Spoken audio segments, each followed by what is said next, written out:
Hello everyone, সবাই কেমন আছেন? আমি আপনাদের রাফ অনেকদিন পর নতুন ভিডিও নিয়ে আসলাম। এখন বাজে দুপুর 2টা। এটা হচ্ছে আমার লেবু গাছে ভালোই লেবু আসছে। রিসেন্টলি হচ্ছে বৃষ্টি হওয়ার কারণে লেবু গাছে ফল আসছে এবং পাতা ওটা বড় হচ্ছে। গাছপালার জন্য বৃষ্টি অতি গুরুত্বপূর্ণ একটা জিনিস। এটা হচ্ছে আমার পেয়ারা গাছে ভালোই পেয়ারা মুকুল আসছে। আপনার একটা কোশ্চেন থাকতে পারে যে পেয়ারা গাছে পোকা বা লেবু গাছে পোকা হলে করণীয় কি? তো হচ্ছে আমি ফার্স্টে আগে করতাম আপনার সার্ফ এক্সেল বা কোনো মানে জামা কাপড় ধোয়া যে মেডিসিনগুলো থাকে ওগুলো পুশ করতাম। ওগুলো পুশ করলে হচ্ছে আপনার পোকা ঠিকই মরে বা গাছেরও ক্ষতি হয়। এরপর থেকে আমি কীটনাশক প্রয়োগ করি। যে কীটনাশকটা হচ্ছে আমি আপনাদেরকে ইনবক্সে জানিয়ে দিব বা কমেন্টসে জানিয়ে দিব। আর আমি আমার গাছে সবসময় জৈব সার প্রয়োগ করি। এতে এই জন্য গাছটা এত বড় হয়েছে। একবার গাছটা দেখুন পুরোপুরি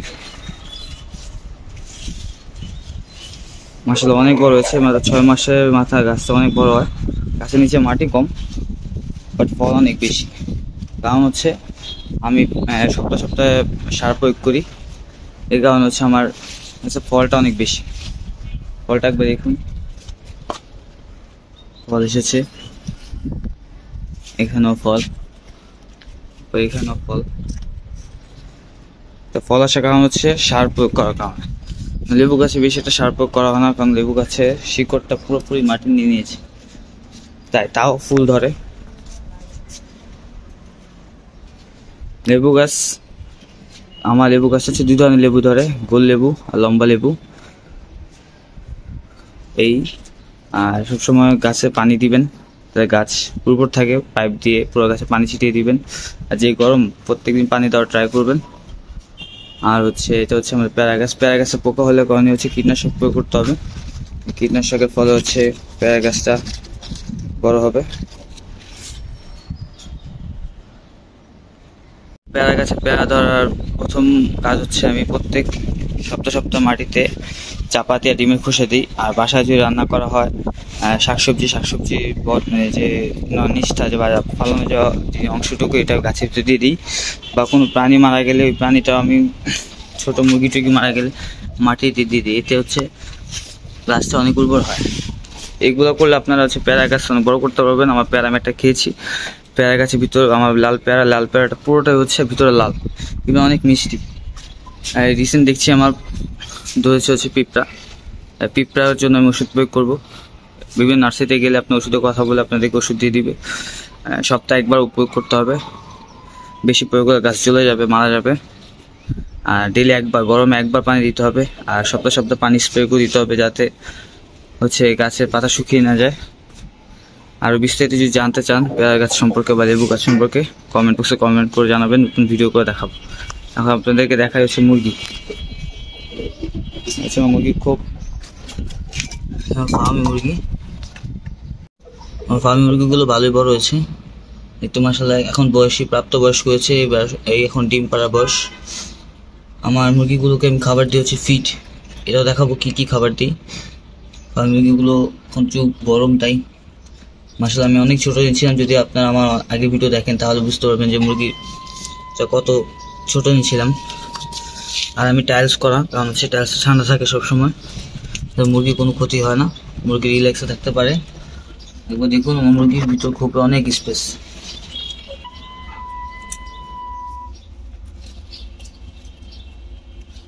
মুরগিগুলো দেখতে মাসাল্লাহ অনেক সুন্দর হয়েছে, অনেক বড় হয়েছে।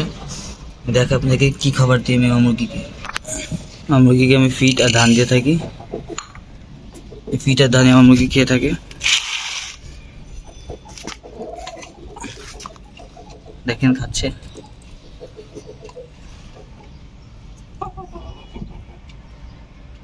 ওরা এই খাবার খেয়ে অভ্যস্ত। খাবার খেলে ডিম, বাচ্চা বা মাংস এলে মাংস বা জোর শক্তি বেশি পায়।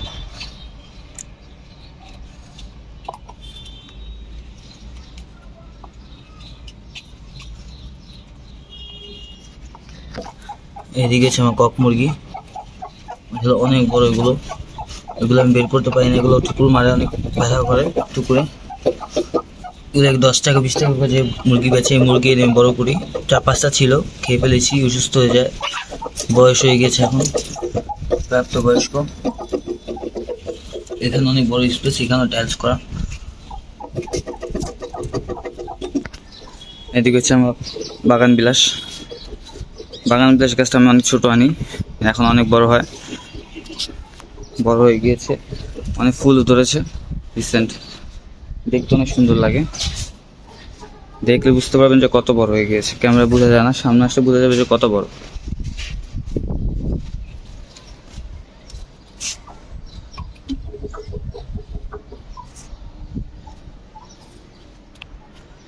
বাগান বিলাস গাছটা দেখতে অনেক সুন্দর। বাগান বিলাসে অনেকগুলো কালার ফুল হয়, আমি পিঙ্ক কালার ফুলটা আনি।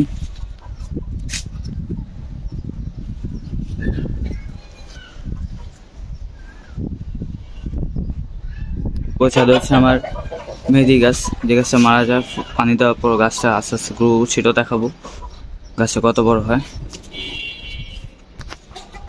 এদিকে আমার একটা মুরগি, 4টা ছিল, 3টা মারা যায়, একটি বেঁচে থাকে।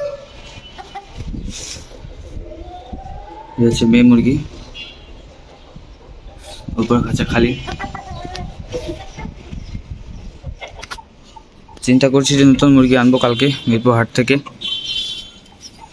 এই হচ্ছে, আর গাছ রিলেটেড কোনো কোশ্চেন থাকলে আমাকে জানাবেন। লেবু গাছ বা পেয়ারা গাছে পোকামাকড় কি কীটনাশক প্রয়োগ করতে হয়, বা কীভাবে লেবু গাছ বা পেয়ারা গাছ বড় করতে হয় খুব তাড়াতাড়ি ফল আনানো যায়, সে সম্পর্কে কমেন্ট করবেন, জানাবেন, আমি জানাবো। আমার যতটুকু জ্ঞান আছে আমি আপনাদেরকে দেওয়ার ট্রাই করবো ইনশাল্লাহ।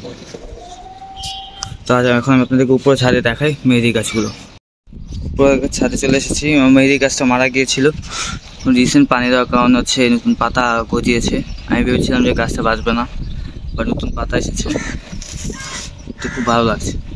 বাট লেবু গাছটা বাঁচাতে পারিনি, কারণ আমি থাকিনি বাসায় 1 মাসের উপর, পানি না দেওয়ার কারণে হচ্ছে মারা যায়। বাট মেহেদি গাছটা ভালোই বড় হচ্ছে, বলতে গেলে পাতা হচ্ছে।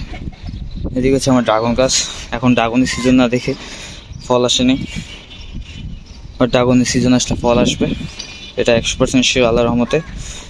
আর এদিকে হচ্ছে এই মেহেদি গাছটাকে আমি বাঁচাতে পারতেছি না, পানি দিচ্ছি ডেলি, কিন্তু হচ্ছে এটাতে পাতা আসতেছে না।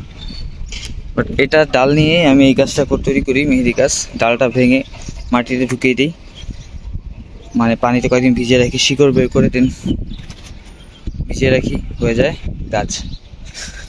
এই মেহেদি গাছগুলোর পাতা অনেক লাল হয়, এটা আজকের গাছ না, অনেক আগের গাছ। চারা করে আমি বাঁচিয়ে রেখেছিলাম গাছটিকে, এটা আমার দাদুর হাতের গাছ। মেন হচ্ছে এটা হচ্ছে আমার দাদুর হাতের গাছ, এটা মরে যায়, এটা বাঁচিয়ে রাখার জন্য ওকে আমি বানিয়ে রাখি। আমার পাশের বিল্ডিংয়ের গাছপালা অনেক সুন্দর, ওয়েদারটা অনেক সুন্দর, রোদ থাকলেও সুন্দর লাগছে। আর এই হচ্ছে আমার পেয়ারা গাছের মূল ভিউ, কত বড় হয়েছে দেখলে বুঝতে পারবো। তো আজ এই পর্যন্তই, আবার এক সময় নতুন ভিডিও নিয়ে আসবো। যদি পেয়ারা গাছে কোনো কোশ্চেন থাকে আপনাদের আমাকে জানাবেন, পেয়ারা গাছে সার জাতীয় কোনো কিছু জানাবেন। তো ভালো থাকবেন সবাই, আল্লাহ হাফেজ।